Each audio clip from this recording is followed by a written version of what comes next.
What kind of freedoms? Well, it's illegal for parents to have more than one child. If our population grows too much, it would strain our resources to their breaking point.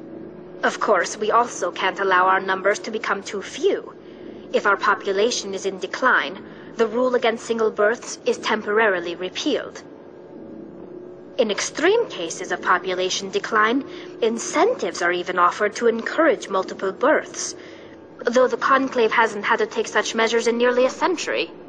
That's your government? The Conclave is our civilian branch of government.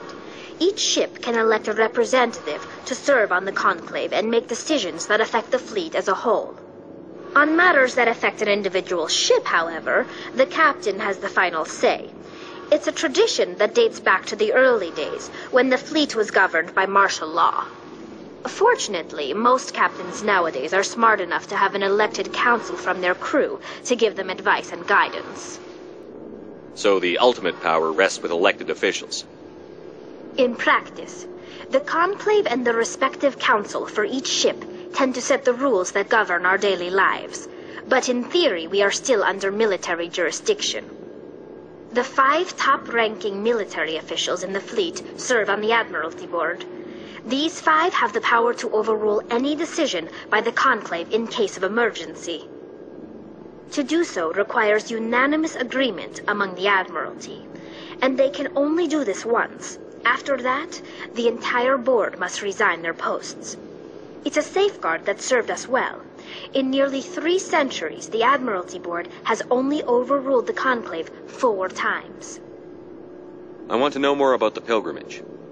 When my people reach maturity, we leave our birth ships and seek acceptance with a new crew. It's necessary to maintain genetic diversity among the fleet. But no ship wants to accept someone who will be a burden on them. So, to prove our worth, we embark on a pilgrimage. We set out alone, leaving the flotilla and our families behind us. We only return once we have found something of value we can bring back to the fleet. This is presented as a gift to the captain of the respective ship we wish to join. If the gift is accepted, we are welcomed into the crew. Can a captain choose to reject the gift? That doesn't happen often. Most captains are eager to increase the size of their crew. It increases their own standing in our society. Even when a gift is not particularly valuable, the captain usually accepts it out of a sense of tradition. However, there is a stigma to presenting a substandard gift. It's not the best way to make a good impression on a new community. Most pilgrims don't return until they find something worthwhile. I can't believe they just send you off alone. It's not like they just cast us out. Before we leave, we are given lessons in how to survive outside the flotilla, and given gifts to help us on our journey. We also receive implants to fight off sickness and disease. Generations of living in an isolated and highly controlled environment have left our immune systems weaker than most. By the time we leave the fleet, we are well equipped for the pilgrimage. This is a rite of passage for all Quarians. If it were dangerous, our numbers would suffer. Virtually every pilgrimage ends with a triumphant return and the ritual presentation of the gift to one of the fleet's captains. I want to talk about something else. Like what? I should go. See you later.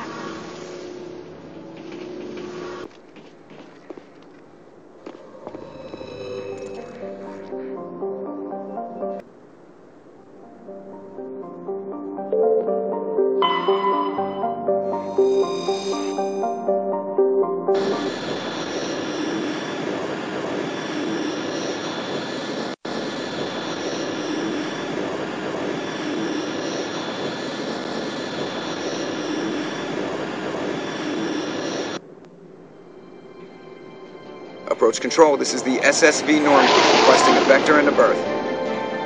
Normandy, your arrival was not scheduled. Our defense grid is armed and tracking you. State your business. Citadel business. We got a Council Spectre aboard. Landing access granted, Normandy. Be advised, we will be confirming identification on arrival. If confirmation cannot be established, your vessel will be impounded. What a fun bunch. I think I'll take my next leave here.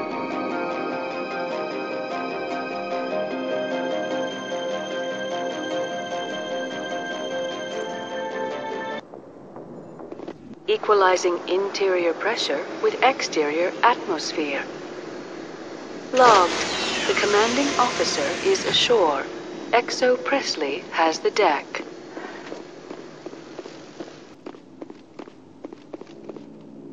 That's far enough. We're not here to cause problems. This is an unscheduled arrival. I need your credentials. I'm a Spectre. My name is Shepard. Load of horse crap, ma'am. We will need to confirm that. Also, I must advise you that firearms are not permitted on Noveria. Sergeant Sterling, secure their weapons. Don't try it. Stand down. Their house, their rules. Don't come crying to me when they slice your gut open. Captain Matsuo, stand down. We confirmed their identity. Spectres are authorized to carry weapons here, Captain. You may proceed, Spectre. I hope the rest of your visit will be less confrontational. Parasini-san will meet you upstairs. Behave yourself.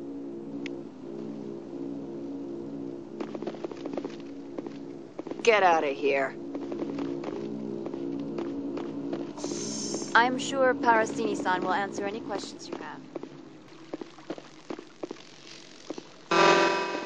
Weapon protectors, don't mind the alarms. I am Gianna Parasini, assistant to Administrator Ananias. We apologize for the incident in the docking bay. I appreciate your help. You're welcome. You understand our security chief was only doing her job. One of my duties is orientation of new arrivals. Do you have any questions? Has anyone unusual passed through here recently? Unusual? An Asari matriarch passed through a few days ago. Lady Benezia. Saren's right hand? She's here? Can I speak with her? Benezia left for the Peak 15 research complex days ago. To the best of my knowledge, she's still there. Pretty heavy security for such a small port. The executive board does everything in its power to protect the privacy of our client corporations. I can't have my investigation hampered. Tread lightly. The board can bury you in litigation. You'd need an Asari lawyer to see the case through. Understood. Can we go in now? Of course. If you need any help, you can ask me at the administrator's office. Commander, maybe we should tell Liara that her mother's here. Or bring her along. Maybe she can reason with Benezia.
It looks like you're trying to restore this facility.